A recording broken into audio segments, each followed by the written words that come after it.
사랑하는 한인연합교회 교우 여러분, 오늘은 10월 25일 오순절 후 21번째 주일이며 종교개혁 주일이기도 합니다. 종교개혁가 마틴 루터가 1517년 10월 31일 모두 95개 논제를 공포한 날을 기념하는 주일이지요.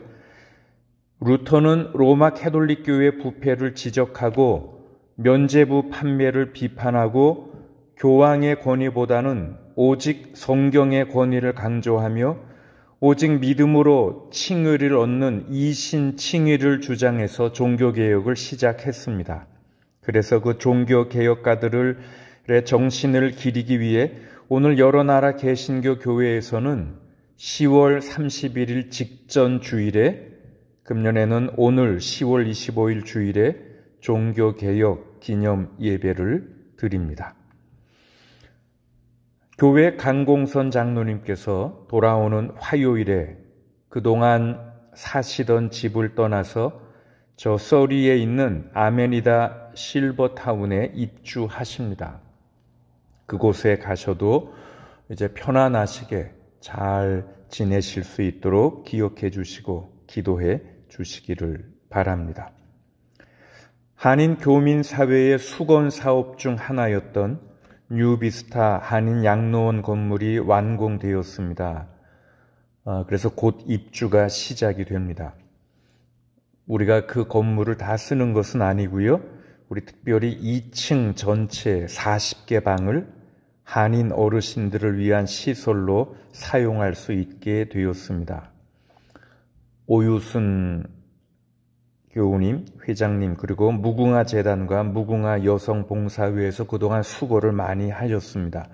그 일에 우리 교회 여러 여신도의 회원들도 적극적으로 관여하고 계시죠.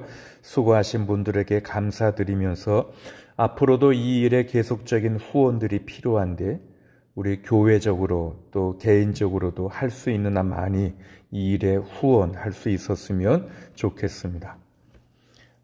어저께 우리 BC 주 선거가 있었습니다. 우리 교우들께서 많이 투표에 참여하셨으리라 믿습니다.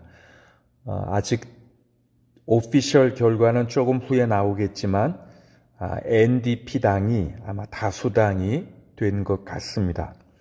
우리가 살고 있는 이 BC주가 더 살기 좋고 평화로운 곳이 될 수 있도록 이번에 새롭게 구성될 주정부를 위해서 많이 기도하여 주시기를 바랍니다.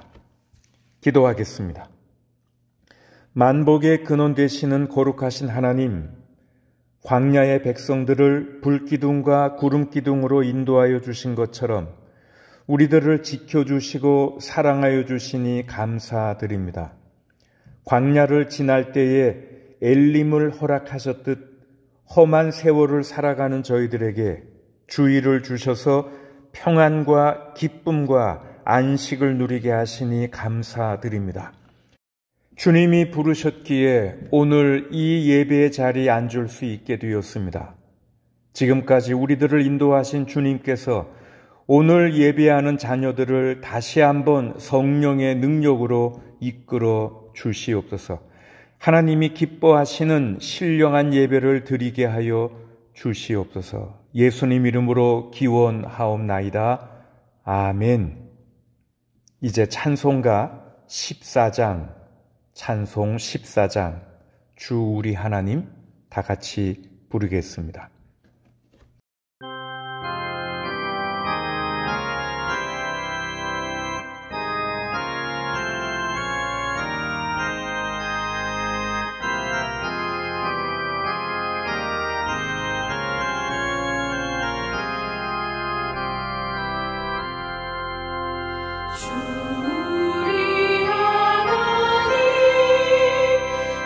하늘에 계시는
오늘 하나님 말씀은 요한복음 3장 1절에서 10절 말씀입니다. 요한복음 3장 1절에서 10절입니다. 바리새파 사람 가운데 니고데모라는 사람이 있었다. 그는 유대 사람의 한 지도자였다. 이 사람이 밤에 예수께 와서 말하였다. 랍비님, 우리는 선생님이 하나님께로부터 오신 분임을 압니다. 하나님께서 함께하지 않으시면 선생님께서 행하시는 그런 표징들을 아무도 행할 수 없습니다. 예수께서 그에게 말씀하셨다. 내가 진정으로 너에게 말한다. 누구든지 다시 나지 않으면 하나님 나라를 볼 수 없다. 니고데모가 예수께 말하였다. 사람이 늙었는데 그가 어떻게 태어날 수 있겠습니까? 어머니 뱃속에 다시 들어갔다가 태어날 수야 없지 않습니까? 예수께서 대답하셨다. 내가 진정으로 너에게 말한다. 누구든지 물과 성령으로 나지 아니하면 하나님 나라에 들어갈 수 없다. 육에서 난 것은 육이요 영에서 난 것은 영이다. 너희가 다시 태어나야 한다고 내가 말한 것을 너는 이상히 여기지 말아라. 바람은 불고 싶은 대로 분다. 너는 그 소리는 듣지만 어디에서 와서 어디로 가는지는 모른다. 성령으로 태어난 사람은 다 이와 같다. 니고데모가 예수께 물었다. 어떻게 이런 일이 있을 수 있습니까? 예수께서 대답하셨다. 너는 이스라엘의 선생이면서 이런 것도 알지 못하느냐. 이것은 하나님 말씀입니다. 아멘. 오늘 본문에 등장하는 니고데모는 매우 종교적인 사람이었습니다. 그리고 오늘 1절에 의하면 그는 바리새파 사람이었습니다. 바리새파 사람 가운데 니고데모라는 사람이 있었다. 그는 유대 사람의 한 지도자였다. 그런데 오늘 우리들에게 바리새파라는 말이 시사하는 것처럼 그가 위선자라는 것을 암시하는 것은 절대 아닙니다. 물론 당시 바리새파 사람들 가운데서는 위선자들이 있었습니다. 그리고 그것은 실은 오늘날도 마찬가지지요. 종교인이건 비종교인이건 위선자들이 많이 있습니다. 꼭 종교인들 가운데서만 위선자들이 있는 것은 아닙니다. 위선적인 무신론자들도 얼마든지 있을 수 있는 것이죠. 예수님 시대의 바리새파 사람들은 자신들의 종교를 굉장히 진지하게 받아들인 집단이었습니다. 그들은 그 당시 종교적 관심의 쇠퇴와 모세의 율법에 소홀한 것을 한탄했습니다. 그리고 당시 만연한 도덕적 해이를 비난했습니다. 사실 그들은 어떻게 보면 그들 시대의 청교도들과 같았습니다. 그들은 또한 그 시대의 근본주의자들이었다고도 말할 수 있습니다. 그들은 자신들이 하나님의 편에 서 있다고 확신했습니다. 그들은 부흥을 위해 기도했습니다. 그들의 신학을 성실하게 받아들이지 않는 사람들을 의심하고 비난했습니다. 그러나 한편으로 그들의 위선 때문에 늘 예수님으로부터 책망을 받았던 그런 사람들이었습니다. 그런데 니고데모는 그런 위선자가 아니었을 뿐만 아니라 그 당시 바리새파의 아주 치명적인 라이벌 관계였으며 로마의 지배 세력과 어느 정도 타협한 아주 귀족 정당인 사두개파들, 이들이 지배하고 있었던 유대의 최고 의결기관 사네드린의 일원으로도 선출될 만큼 이 니고데모는 종파를 떠나 존경받는 사람이었습니다. 열린 마음을 갖고 있었던 사람이었습니다. 고결하고 동정심 많은 사람이었습니다. 그런데 왜 우리 주님은 그를 개혁이 필요한 사람으로 보셨을까요? 그리고 왜 이 선량한 사람은 비록 그가 밤에 찾아온 것이지만 예수님의 비밀 제자가 됐다는 소문이 날 위협을 무릅쓰고 예수님과 대화를 나누기 위해 찾아온 것일까요? 우선 이 니고데모는 최대한의 정중한 인사를 예수께 드렸습니다. 2절을 보시면 이 사람이 밤에 예수께 와서 말하였다. 랍비님, 우리는 선생님이 하나님께로부터 오신 분임을 압니다. 하나님께서 함께하지 않으시면 선생님께서 행하시는 그런 표징들을 아무도 행할 수 없습니다. 라고 말합니다. 니고데모는 예수님을 우선 랍비라고 칭했습니다. 유대 사회에서 랍비는 히브리 성서와 또 그 성서를 해설한 탈무드에 대한 학문적 연구를 거쳐서 유대인 사회와 유대 회중의 영적 지도자나 종교적인 교사가 될 자격을 얻은 사람이었습니다. 이 랍비라는 말의 그 단어의 뜻은 나의 스승 아니면 나의 주인이라는 뜻입니다. 그러므로 이 니고데모는 예수님에게 유대 사회에서 할 수 있는 최고의 찬사를 드린 것입니다. 그러면서 랍비님, 우리는 선생님이 하나님께로부터 오신 분임을 압니다. 하나님께서 함께하지 않으시면 선생님께서 행하시는 그런 표징들을 아무도 행할 수 없습니다. 이렇게 예의 바른 격식을 차리며 접근했지요. 인사했습니다. 그런데 예수님은 그런 격식을 다 깨뜨리십니다. 그리고 직접적으로 요점에 접근하십니다. 예수님은 이 사람에게 하실 말씀이 있었습니다. 왜냐하면 니고데모가 그의 종교 생활에 무엇인가 중요한 것이 결여되어 있음을 마음속으로 느낀 것을 주님이 아셨기 때문입니다. 자, 3절을 보겠습니다. 예수께서 그에게 말씀하셨다. 내가 진정으로 너에게 말한다. 누구든지 다시 나지 않으면 하나님 나라를 볼 수 없다. 여러분, 예수님의 이 첫 마디에는 방문자에 대한 따뜻한 환영이나 칭찬 같은 것이 없습니다. 그냥 단도직입적으로 말씀하십니다. 내가 진정으로 너에게 말한다. 누구든지 다시 나지 않으면 하나님 나라를 볼 수 없다.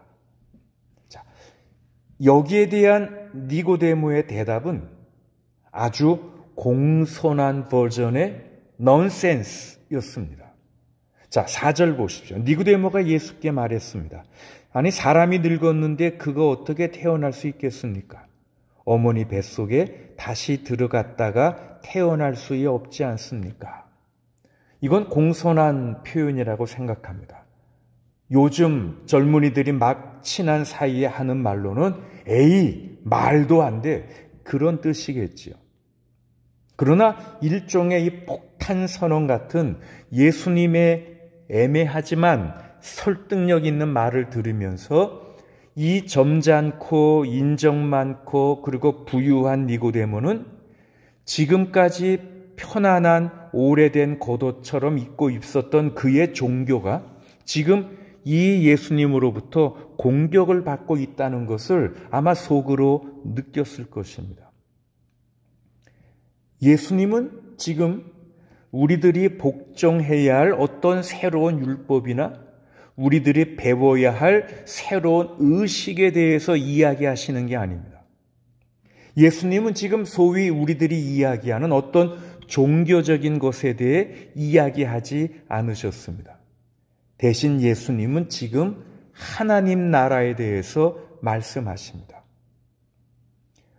엄마 뱃속의 태아가 철저하게 엄마에게 의존하는 것처럼 유아기의 어린아이가 단순하게 그의 부모를 신뢰하는 것처럼 하나님에 대한 그런 의존성과 신뢰성으로 돌아갈 의향이 있는 사람들에게 하나님께서 주시는, 하나님께서 부여하시는 새로운 삶의 방식인 하나님 나라에 대해서 지금 예수님이 이야기하고 계십니다. 여러분, 우리 모두는 이 세상의 여느 다른 동물들처럼 자연적으로 육체적으로 태어나지요. 그리고 다른 동물들처럼 자연적으로 육체적으로 삶을 살아갑니다. 그러나 우리가 진정 우리 삶의 의미와 목적을 성취하기 위해서 우리에게 필요한 것은 그런 육체적인 삶이 아니라 spiritual life, 영적인 삶, 어머니 뱃속에서 태어나는 삶이 아니라 위로부터 탄생하는 삶, 아니 안으로부터 탄생하는 삶, 다시 말하면 다시 태어나는 삶입니다. 내가 진정으로 너에게 말한다. 누구든지 다시 나지 않으면 하나님 나라를 볼 수 없다. 여기 다시 태어난다는 것은요, 오늘 본문 5절에 보면 물 세례와 성령의 역사로 상징되지요. 누구든지 물과 성령으로 나지 아니하면 하나님 나라에 들어갈 수 없다. 여러분, 우리들이 거듭나야 한다는 것, 다시 태어난다 하는 것은 매일매일 우리들의 영적인 삶을 새롭게 하시는 성령의 역사로 가능한 것입니다. 우리들의 자연적인 출산과 마찬가지로 그것은 하나님의 성령의 역사입니다. 우리가 다시 태어나는 것은 성령의 역사이지 우리가 어떤 종교적인 규율들을 따르기 때문에 얻는 것은 아닙니다. 그리고 이 성령의 역사는 마치 우리에게 불어오는 바람과 같습니다. 오늘 8절을 보시면 바람은 불고 싶은 대로 분다. 너는 그 소리는 듣지만 어디에서 와서 어디로 가는지는 모른다. 성령으로 태어난 사람은 다 이와 같다. 우리는 이 바람을 우리 눈으로 볼 수는 없습니다. 그러나 바람에 나뭇잎들이 흔들리는 것처럼 하루에 쌓인 모든 먼지들을 바람에 다 날려 털어버리고 새날을 맞이하려는 그런 흔들리는 나무잎과 같은 그런 바람의 결과들은 우리가 볼 수 있습니다.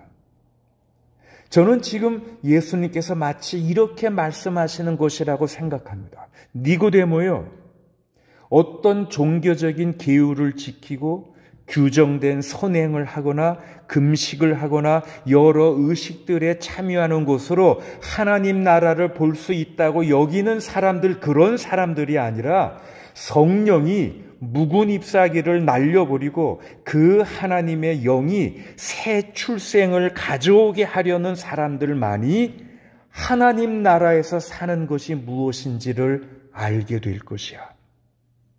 저는 이런 말씀을 하고 있다고 생각합니다. 여러분, 예수님은 하나님의 성령으로 충만하셔서 그분의 사역을 감당하셨습니다.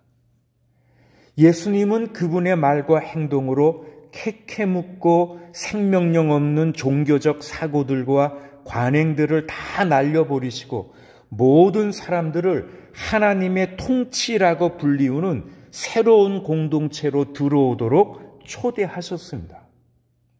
예수님은 새로운 종교를 만드시기 위해서 본인이 자라오신 기존의 종교를 거부하신 것이 아니었습니다. 그분은 파괴하기 위해 오신 것이 아니라 성취하기 위해 오셨다고 말씀하셨습니다.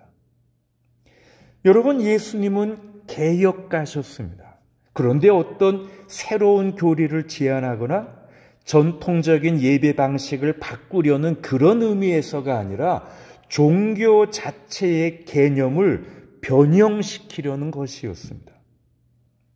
그때나 지금이나 많은 사람들에게 종교라는 것은 우리가 받아들여야 할 어떤 믿음, 따라야 하는 종교적인 실천을 통해서 우리를 하나님과의 만남으로 이끈다고 여겨지는 우리 삶의 여러 부분 중에 한 부분입니다. 우리가 거기에 탐닉할 수도 있고 아닐 수도 있는 다른 많은 인간 활동 중 하나로 종교를 여깁니다. 그리고 본질적으로 그것은 우리가 하는 우리의 행위인 것이죠. 그런데 예수님은 그런 종교에 대해서는 한 번도 말씀하지 않으셨습니다. 대신 예수님의 관점은 무엇보다도 우리가 무엇을 하느냐, 우리가 어떤 종교적인 행위를 하느냐가 아니라 하나님이 무엇을 하느냐에 달려있는 하나님과 우리의 만남에 관한 것이었습니다. 그리고 그분이 가져다 주시는 이 좋은 소식, 이 복된 소식은 우리 삶의 다양한 부분 중에 어느 한 부분이 아니라 우리의 삶 자체, 우리 삶의 전부가 되는 것입니다.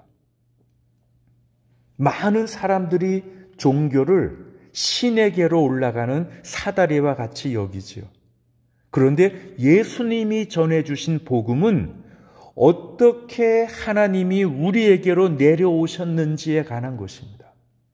우리가 하나님께로 올라가는 사다리를 말씀하지 않으셨어요. 그런 의미에서 예수님은 그 당시에 개혁자셨습니다.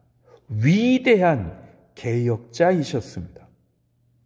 그런데 이런 개혁자이신 예수님으로부터 우리가 들어야 할 말씀은 우선 simplify, 단순화해라 라는 말씀입니다. 여러분, 하나님 나라 삶의 본질에 대해서 아시는지요? 마태복음 22장을 보면 바리새파 사람 중 하나가 예수님께 질문했습니다. 그 질문은 종교의 규칙과 의식들, 수백 가지 종교적인 계명의 복잡성에 큰 부담감을 느끼고 혼란스러워하는 사람들에게 오늘날에도 여전히 논란이 되고 있는 그런 질문이었습니다. 그 질문은 마태복음 22장 36절에 보면 선생님, 율법 가운데 어느 계명이 중요합니까? 라는 질문이었습니다. 수백 가지, 수천 가지 계명 중에 어떤 게 제일 중요하냐고 하는 그런 질문이었습니다. 그런데 거기에 대해 예수님은 아주 단순하게 대답하십니다. 마태복음 22장 37절부터 보면 내 마음을 다하고 내 목숨을 다하고 내 뜻을 다하여 주 너희 하나님을 사랑하여라 하였으니 이것이 가장 중요하고 으뜸 가는 계명이다. 둘째 계명도 이와 같은 것인데 내 이웃을 내 몸과 같이 사랑하여라 한 것이다. 여러분, 하나님 나라의 삶은 복잡하지 않습니다. 하나님 나라에서 사는 삶은 단순합니다. 예수님 당시 종교는 수백 가지 규칙들을 복잡하게 만들었지만 예수님은 그것을 아주 단순화시키셨습니다. 하나님을 사랑해라. 이웃을 사랑해라. 이게 얼마나 단순한 것입니까? 예수님을 참 우울하게 만드셨던 것은 성전 문 앞에 누워있는 거지를 볼 수 없을 만큼 종교의 복잡성에 사로잡혀 있는 많은 사람들을 보시는 것이었으리라 저는 생각합니다.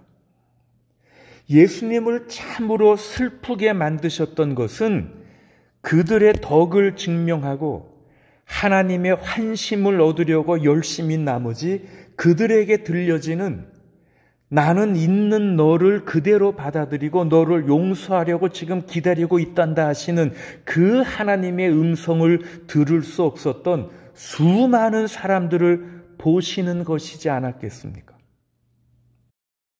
하나님을 사랑하고 이웃을 사랑하며 사는 것이면 좋겠는데 웬 규범과 규칙들을 그렇게 많이 만들어 놓고 자기 자신들을 얽어매고 있었는지요?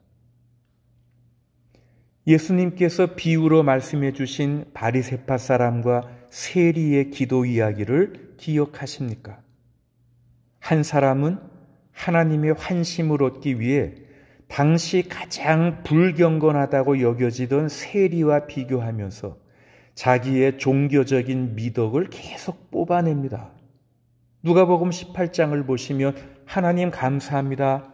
나는 남의 것을 빼앗는 자나 불의한 자나 간음하는 자와 같은 다른 사람들과 같지 않으며 더구나 이 세리와는 같지 않습니다. 나는 일해에 2번씩 금식하고 내 모든 소득의 11조를 바칩니다. 그는 이렇게 기도했습니다. 그런데 예수님께서 말씀하시기를 하나님의 치유를 가져온 기도는, 하나님의 응답을 받은 기도는 세리가 드린 단순한 기도라고 하셨죠. 하나님, 이 죄인에게 자비를 베풀어 주십시오. 여러분, 개혁자이신 예수님은 우리들에게 simplify, 단순화해라. 하나님을 사랑하고 이웃을 사랑하는 것, 그것을 행하며 살아라 라고 말씀하십니다. 그리고 또 오늘 개혁자이신 주님으로부터 들어야 할 말씀은 purify 라는 것입니다. purify, 정결해라, 성결해라 라는 겁니다. 예수님은 종교가 너무 복잡해지고 부담스러워졌다는 것을 지적하셨습니다. 그런 맥락에서 수고하며 무거운 짐을 진 사람은 모두 내게로 오너라, 내가 너희를 쉬게 하겠다라는 말씀을 주셨던 것이죠. 그만큼 당시 종교는 사람들에게 무거운 짐이었습니다. 단순화할 필요가 있었습니다. 그러나 예수님은 그것보다 더 나쁜 것을 지적하곤 하셨습니다. 그건 바로 종교의 부패였습니다. 여러분, 종교는 부패할 수 있습니다. 그리고 부패한 종교는 그 어떤 다른 부패들보다 더 큰 피해를 입힐 수 있습니다. 정말 궁극적인 신성모독은 무엇일까요? 신의 이름인 종교를 이용해서 권력을 획득하고 우리의 이기심을 충족하고 어려움에 처한 이웃의 곤경에 무관심하게 만드는 것 아니겠습니까? 이런 부패한 것에서 우리는 다시 성결하고 깨끗하게 되어야 되죠. 돌아오는 31일 토요일은 많은 사람들이 북미주에서는 할로윈데이로 알고 있지만 실은 그날이 종교개혁 기념일입니다. 금년은 종교개혁 503주년이 되는 해이고요. 16세기 개혁 이후에 오랫동안 개신교와 캐톨릭은 서로 갈라졌기에 앙금이 많이 남아 있었어요. 사이가 좋지 못했지요. 그러다가 로마 캐톨릭의 제2차 바티칸 회의 이후로 개신교와 캐톨릭은 그 후 사이가 많이 좋아졌습니다. 그러나 그럼에도 불구하고 저는 16세기 개혁가들의 용기와 업적에 대해서 늘 우리가 감사하는 마음을 가져야 한다고 믿습니다. 그리고 오늘날 더욱더 중요한 것은 로마 캐톨릭, 또 그릭 오르소독스, 또 영국 성공회, 그리고 그 외에 다른 여러 전통들을 따르는 모든 형제 자매들과 함께 나는 전능하신 아버지 하나님 천지의 창조주를 믿습니다. 나는 그의 유일하신 아들 우리 주 예수 그리스도를 믿습니다라고 고백할 수 있어야 하는 것이고, 분열과 분쟁의 모습으로 기독교회가 이 세속화된 세계에 맞서서는 안 된다는 것입니다. 그리고 더 나아가서 우리는 모든 교파, 모든 신앙의 전통이 끊임없이 개혁이 필요하다는 이런 개혁의 진정한 의미를 인식해야 한다고 생각합니다. 그리고 이런 면은 그 당시 루터나 칼빈을 비롯한 모든 개혁가들도 진심으로 동의했을 것이라고 저는 믿습니다. 한 번 개혁으로 끝나는 것이 아니고요. 우리는 계속 끊임없이 개혁해야 하는 거죠. 위대한 개혁가이신 예수 그리스도의 교회는 어떻게 되었을까요? 초대교회는 예수 그리스도 안에서 우리에게 오시는 하나님의 은혜에 대한 아주 단순하고 기쁜 소식을 가지고 세상으로 나아갔습니다. 사도 요한은 요한일서 4장에서 이렇게 썼어요. 사랑은 이 사실에 있으니 곧 우리가 하나님을 사랑한 것이 아니라 하나님이 우리를 사랑하셔서 자기 아들을 보내어 우리의 죄를 위하여 화목제물이 되게 하신 것입니다. 사랑하는 여러분, 하나님께서 이렇게까지 우리를 사랑하셨으니 우리도 서로 사랑해야 합니다. 그런데 얼마 지나지 않아서 이렇게 하나님의 은혜와 기독교적 삶의 단순성, 순결함에 대한 이 기쁜 소식, 이 복음이 타락하게 되었습니다. 그리고 이 복음은 점점 그 복잡한 규칙들, 더욱 정교해진 의식들, 그리고 권력에 대한 집착으로 인해서 이 복음은요, 다른 종교로 변해갔습니다. 훌륭한 성직자들, 성자들, 훌륭한 학자들이 있었음에도 불구하고 이 암흑 시대의 교회는요, 점점 더 종교적인 기계로 변해갔고요. 일반 백성들은 그 어떤 세속적인 힘보다 더 뛰어넘는 교회의 권력에 의해서 많은 학대를 받고 있었습니다. 여러분, 개혁이 필요해졌지요. 당시 교회의 민감한 영혼들 그리고 많은 사람들은 그 사실을 다 인정했습니다. Simplify, Purify. 이건요, 그 당시 유럽 전역의 다양한 지도자들과 개혁적인 사람들의 슬로건이었습니다. 그러나 비극적이게도 이런 개혁운동은 교회의 지도층으로부터 심각한 반대에 직면했고요. 평화로운 개혁의 과정이 폭력에 삼켜지게 됐고요.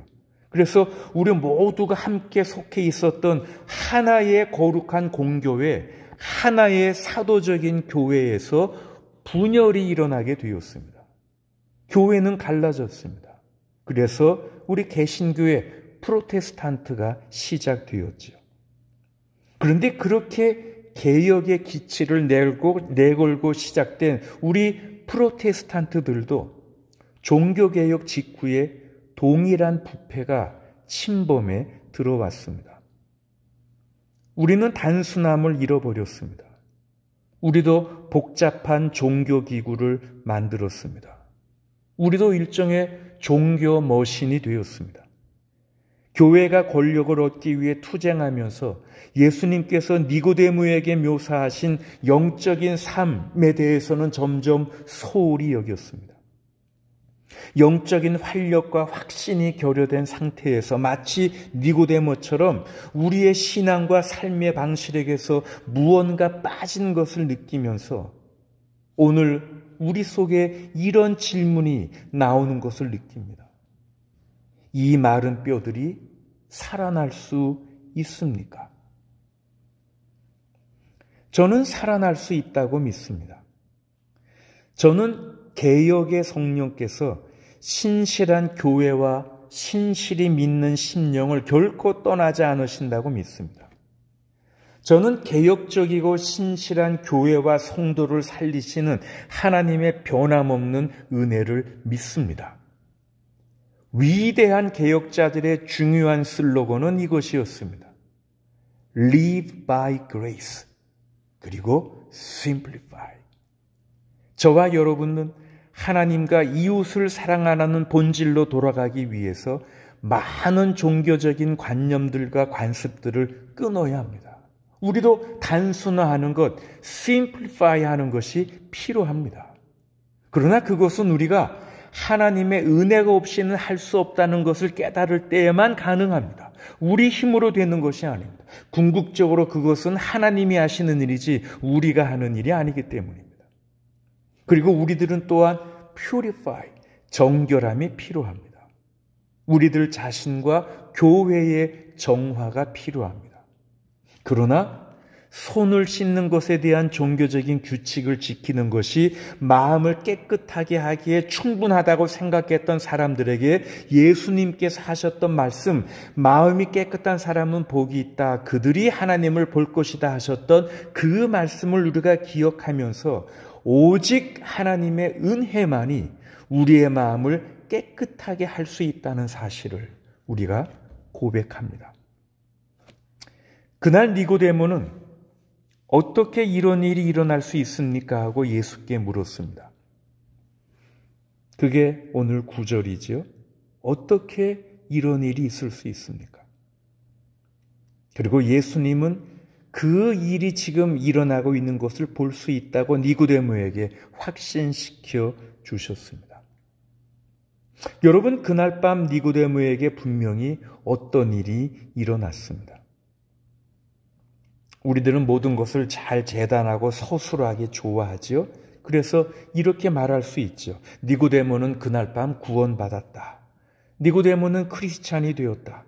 니고데모는 중생했다. 그는 거듭났다. 라고 그렇게 말할 수 있습니다. 맞는 말이죠. 그러나 그런 용어에 익숙하지 않다면, 그리고 그런 용어들이 좀 부담스러우신 분이 있다면 그런 종교적인 용어들을 버리셔도 됩니다. 오늘 본문 8절에 바람은 불고 싶은 대로 분다. 너는 그 소리는 듣지만 어디에서 와서 어디로 가는지는 모른다. 성령으로 태어난 사람은 다 이와 같다라고 한 것처럼 성령도 그분이 원하시는 대로 역사하실 것입니다. 여러분, 성령의 바람이 불고 있습니다. 그 성령의 바람이 나에게로 불어오고 있습니다. 우리가 할 일은 각자의 방법대로 내가 그 바람을 맞기 위해 각자 믿음의 돛을 들어 올리는 것입니다. 여러분, 종교에 실증 나셨습니까? 나는 열심히 믿는다고 하지만 뭔가 부족한 것을 느끼십니까? 개혁이 필요하지 않으신지요? 성령의 개혁은 지금 일어날 수 있습니다. 하나님의 성령에 의해서, 그리고 하나님의 목적을 위해서 예수 그리스도 안에서 우리들이 개혁될 수 있도록 우리 모두를 하나님께서 준비시켜 주시기를 바랍니다. 아멘. 이제 찬송가 585장 부르겠습니다. 내 주는 강한 성이요. 이 곡은 찬송가에 있는 대표적인 종교개혁일에 부르는 찬송입니다. 마틴 루터가 만든 곡이죠. 오늘 종교개혁주일에 585장 다 같이 부르겠습니다.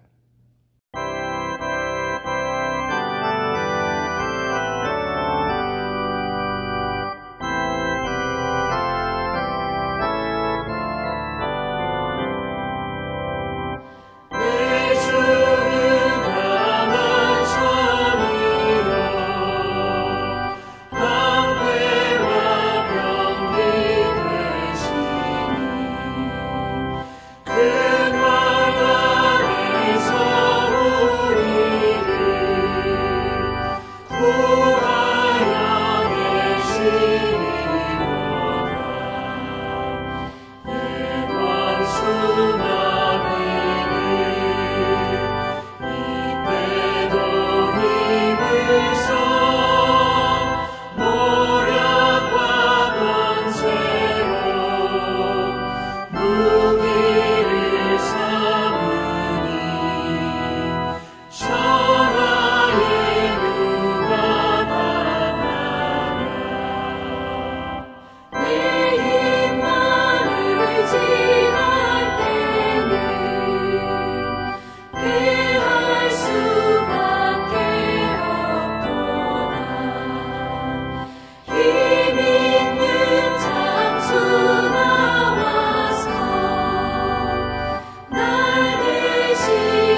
사랑의 주님, 오늘 우리는 종교개혁 기념 예배를 드렸습니다. 무엇인가 부족한 것이 있어서 답답한 심정으로 예수님을 찾아온 니고데모와 같은 심정으로 교회에 나왔습니다. 하나님, 저희들로 종교에 얽매인 사람들이 되지 않게 하시옵소서. 수많은 규범과 규칙과 교리와 이론에 휩싸여 생명의 근원이신 주님과의 관계가 무너지고 있지는 않는지요. 다른 사람들의 시선과 명예가 중요하고 또 우리들의 종교적인 열심을 드러내려 하는데 애쓰지는 않았는지요. 하나님의 환심을 얻기 위해 이것도 하고 저것도 하며 노력했지만 정작 하나님이 바라시고 기뻐하시는 삶의 본질은 놓치고 있지 않았는지요. 하나님을 사랑하고 내 몸처럼 내 이웃을 사랑하라는 이 단순한 진리를 외면하고 다른 여러 가지 일로만 분주했던 저희들을 용서해 주시옵소서. 500여 년 전 개혁을 기치 삼아 시작된 우리 개신교회가 이제는 또 다른 개혁의 대상이 되고 말았습니다. 하나님, 저희들을 긍휼히 여겨 주시옵소서. 이제 주님의 거룩한 성령에 나의 모든 삶을 내어 맡기며 성령의 뜻을 따라 성령의 지배를 받으며 성령께서 가져다 주시는 하나님 나라 시민으로 살아가게 하시옵소서. 늘 자신을 돌아보아 신앙의 순수함과 성결을 이루어가는 교회와 개인이 되게 하시옵고 하나님의 성령에 의해 그리고 하나님의 목적을 위해 그리스도 예수 안에서 우리들이 늘 개혁될 수 있도록 우리 모두를 준비시켜 주시옵소서. 이제 우리가 사는 BC주의 새로운 정부가 들어서게 되었습니다. 우리 모두가 캐나다의 시민 되었음을 자랑으로 여기며 BC주의 주민이 된 것을 기뻐할 수 있도록 이 땅을 주님이 인도하여 주시옵소서. 새로 세워지는 정부가 공평과 정의로 통치하게 하셔서 모든 주민들이 차별 없이 평화롭고 행복하게 살아가며 억울한 일 겪는 일이 없고 특별히 저희들이 마음껏 주님을 섬기며 사랑의 봉사를 열심히 감당할 수 있도록 인도해 주시옵소서. 교우들의 연약하고 상한 몸을 회복시켜 주옵시되 저들의 속사람도 더욱더 강건케 하여 주시옵소서. 삶의 현장에서 여러 가지 고난당하는 교우들이 있습니까? 주님 붙들어 주시옵소서. 고난 가운데서도 주님의 은혜가 있을 것이기에 믿음의 눈으로 그 은총을 바라보며 찬양케 하시고 감사케 하여 주시옵소서. 출타 중인 교우들을 지키시며 국내외에 흩어져 살고 있는 모든 교우들의 가정들을 안전하게 보호하여 주시옵소서. 두고 온 조국에 주님 주시는 평화가 이루어지게 하시옵고 온 세상과 열방에 주님의 나라가 속히 임하도록 주님이 세우신 교회들을 사용하여 주시옵소서. 지금은 우리 주 예수 그리스도의 은혜와 아버지 하나님의 크신 사랑과 성령님의 사귐과 인도하심이 종교 개혁일에 늘 개혁되기를 원하는 사랑하는 모든 주님의 자녀들과 몸된 교회 위에 지금부터 영원토록 함께 하시기를 간절히 축원하옵나이다. 아멘.